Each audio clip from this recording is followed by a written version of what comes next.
1월 10일 법률방송 러투데이 시작하겠습니다. 첫 소식입니다. 문재인 대통령이 오늘 오전 청와대에서 신년 기자회견을 갖고 오는 6월 지방선거와 개헌 국민투표가 동시에 실시돼야 한다는 입장을 다시 밝혔습니다. 문 대통령은 이를 위해 3월 중으로는 개헌안이 발의되어야 한다고 강조했습니다. 문 대통령의 개헌 구상과 로드맵을 석대성 기자가 전해드립니다. 문재인 대통령이 신년 기자회견을 통해 개헌 필요성을 다시 강조했습니다. 지방선거와 동시에 개헌 국민투표를 하려면 남은 시간이 많지 않습니다. 국회가 책임 있게 나서주시기를 거듭 요청합니다. 개헌의 축은 크게 세 갈래입니다. 권력구조 개편, 지방분권 강화, 국민기본권 확대 이 세 차원입니다. 대통령 임기 등 권력구조 개편과 관련해 문 대통령은 대통령 4년 중임제가 가장 바람직한 방안이라고 생각한다면서도 개인 소신을 주장할 생각은 없다고 말했습니다. 지방 분권과 국민 기본권 확대에 대해선 너무나 당연하다는 입장을 밝혔습니다. 문 대통령은 촉박한 일정을 감안하면 3월 중으로는 국회에서 개헌안을 발의해야 한다고 요청했습니다. 그렇게 될 가능성이 보이지 않을 경우 청와대가 국민 뜻을 담아 개헌안을 따로 낼 수도 있다고 밝혔습니다. 만약 정부가 발의하게 된다면 아마도 국민들이 공감하고 지지할 수 있는 또 국회의 의결도 받아낼 수 있는 그런 어떤 최소한의 개헌으로 이 경우 권력구조 개편을 제외한 지방 분권과 국민 기본권 확대에 초점을 둔 개헌안이 발의될 것으로 보입니다.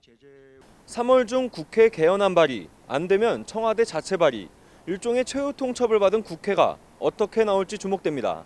법률방송 석대성입니다.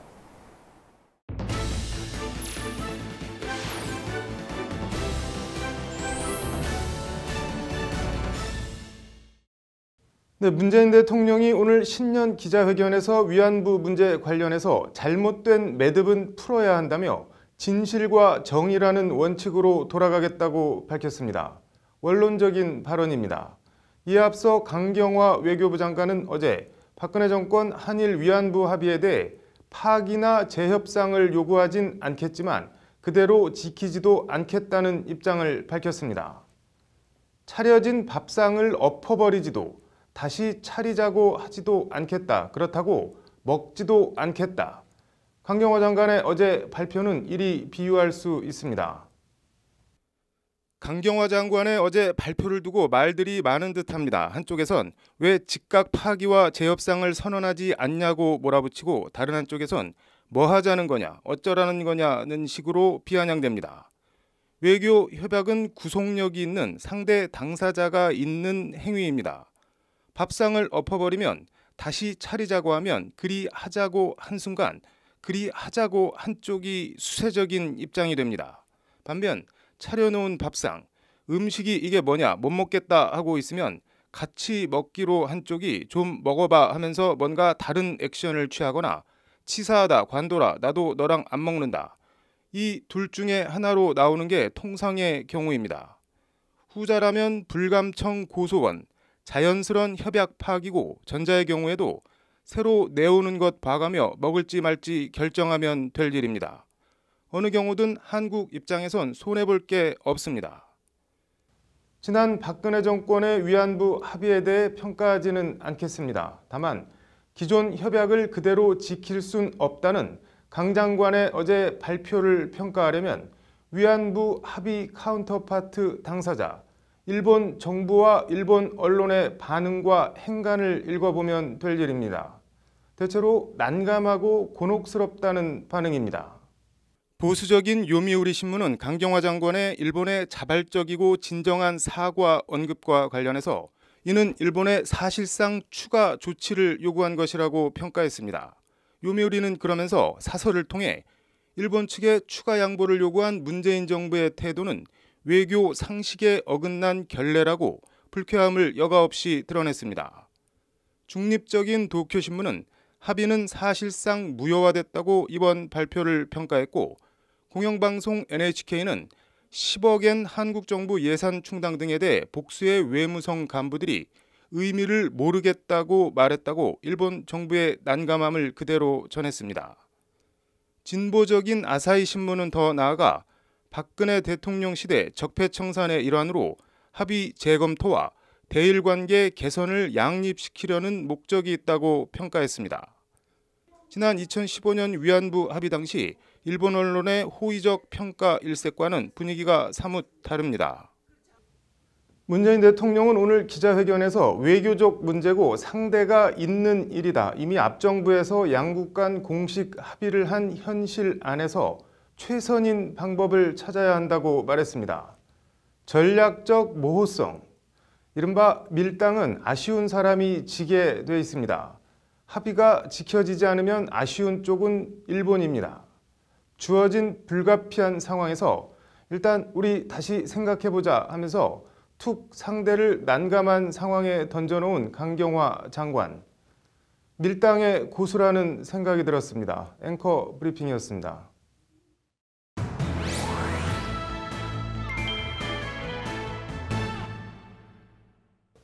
네, 애플 아이폰 고의 성능 저하 논란이 결국 법정으로 가게 됐습니다. 김수현 변호사의 이슈 속 법과 생활, 오늘은 얘기해 보겠습니다. 김 변호사님, 이게 도대체 어떻게 된 사건인가요? 네, 스마트폰을 사용해 보신 분들은 다들 아시겠지만 스마트폰 사용 기간이 길어질수록 점점 배터리의 사용 기간은 점점 짧아지게 됩니다. 그런데 애플이 아이폰의 구형 제품, 즉 아이폰 6 시리즈와 아이폰 7 시리즈 제품의 배터리 잔량에 따라서 스마트폰의 성능을 저하시키는 업데이트를 적용하여 이 업데이트를 실시한 이용자들이 자신들의 아이폰의 속도가 급격히 저하되는 부작용을 경험하였습니다. 그리고 애플은 지난달 20일 성명을 발표해서 이런 업데이트를 실행한 점을 시인하였는데요. 이에 따라서 국내뿐만 아니라 해외에서도 이용자들이 소송을 제기하고 나섰습니다. 우리나라에서도 손해배상 소송 내일 낸다고 하는데 소송단 규모나 배상액은 어떻게 되나요? 우선 일단 시민단체인 소비자주권시민회의가 내일 미국 애플 본사와 애플 코리아를 상대로 서울중앙지방법원에 손해배상 청구를 제기할 것으로 알려졌습니다. 총 원고로 참여하는 인원은 150명이며 1인당 손해배상 청구액은 220만 원 수준으로 알려졌습니다. 이뿐만 아니라 법무법인 한누리에서 모집하고 있는 집단소송 참여 희망자는 35만 명을 넘어섰고 또 다른 법무법인인 휘명회에서도 집단소송을 준비하고 있는 것으로 알려졌습니다. 35만 명이 넘었대요? 네, 그렇습니다. 소송 쟁점은 어떻게 되나요, 그러면? 결국 이 소송의 쟁점은 애플이 아이폰 판매량을 높이기 위해서 고의적으로 성능 저하 업데이트를 한 것인지 여부, 그리고 아이폰 성능 저하로 인해서 이용자들이 실제로 어떤 물질적 그리고 정신적인 피해를 입었는지를 입증하는 것이 쟁점이 될 것입니다. 소송 결과를 조금 예상해 본다면 어떨까요? 아직 소송을 이제 준비하고 있는 단계여서 실질적으로 어떤 입증 자료가 준비되어 있는지 알 수가 없어서 소송 결과를 예측하기에는 좀 일러 보입니다.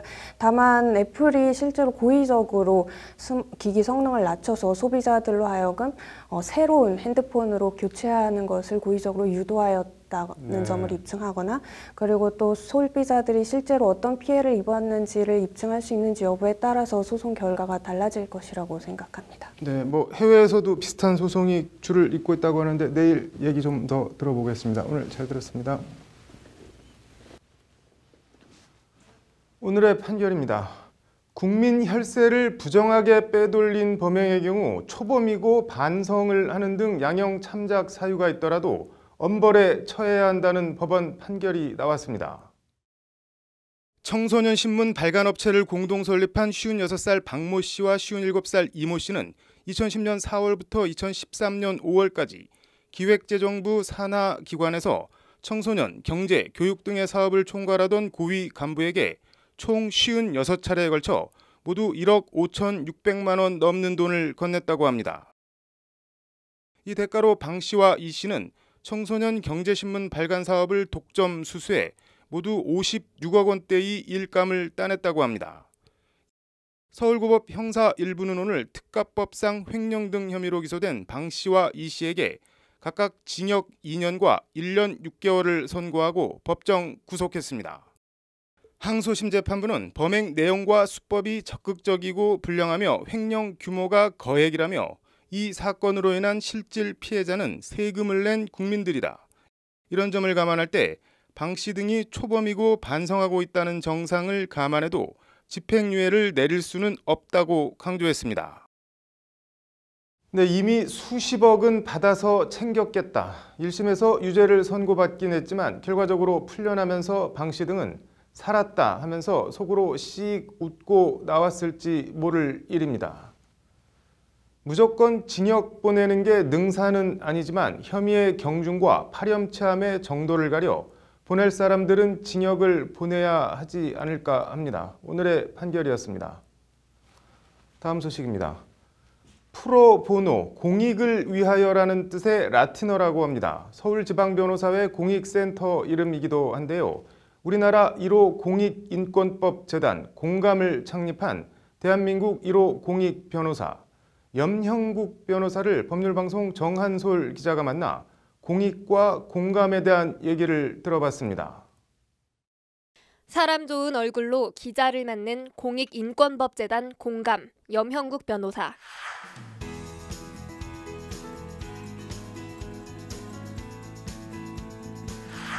사무실 한켠에 걸린 공감이라는 글씨가 왠지 낯익고 정겹습니다.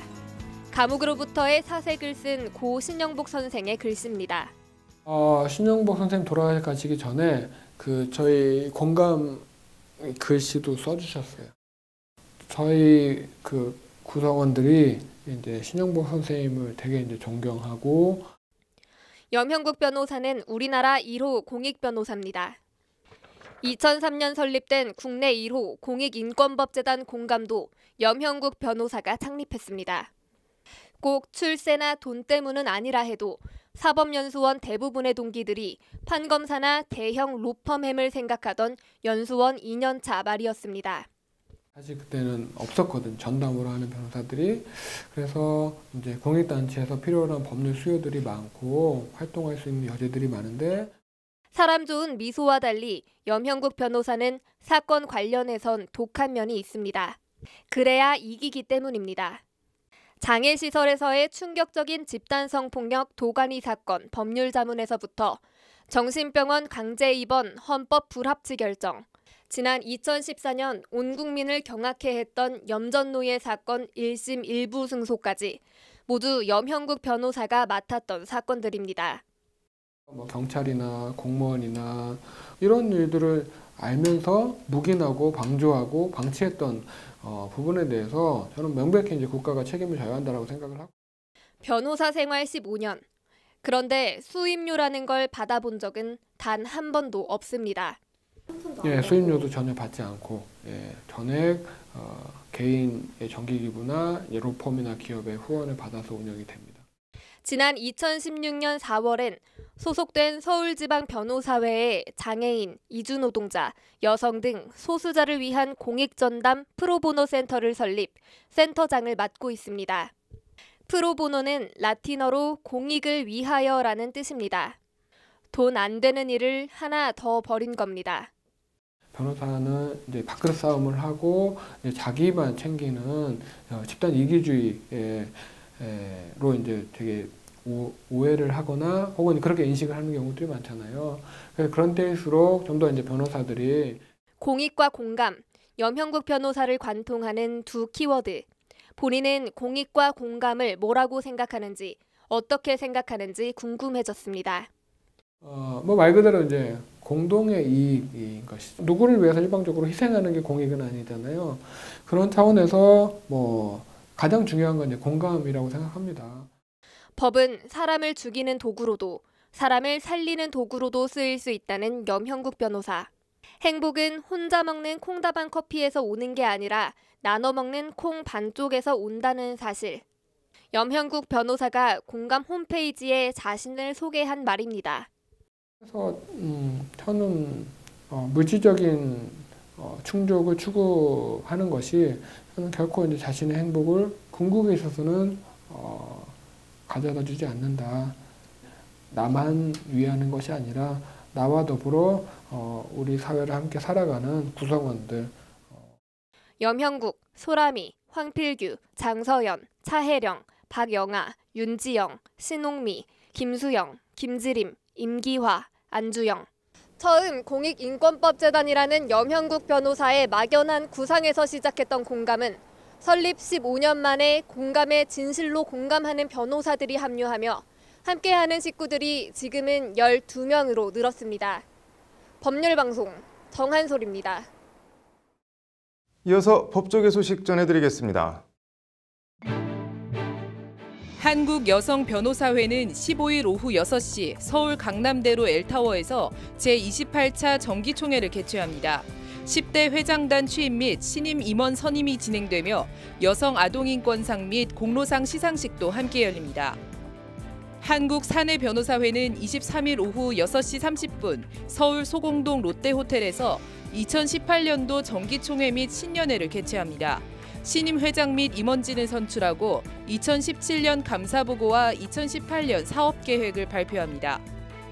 대한변호사협회는 24일 서울 역삼로 변협회관에서 2018년 제1차 변호사 윤리연수를 연다고 밝혔습니다. 변협 징계위원장 김대휘 변호사가 강의하며 참석을 원하는 회원은 22일까지 신청하면 됩니다. 최순실 국정농단 국회 청문회에 불출석한 혐의로 기소된 윤전추 전 청와대 행정관이 오늘 징역 8개월에 집행유예 2년이 선고됐습니다. 법원은 진실이 밝혀지기를 바라는 국민의 소망을 저버렸다고 지적했습니다. 같은 혐의로 기소된 우병우 전 수석의 장모 김장자 삼남개발 대표이사는 벌금 1,000만 원이 선고됐습니다. 법원은 이들과 함께 재판에 넘겨진 추명호 전 국정원 국장, 박상진 전 삼성전자 사장, 김경숙 전 이화여대 학장 등에게는 국회에 청문회 출석 요구 과정에 위법이 있었다며 무죄를 선고했습니다.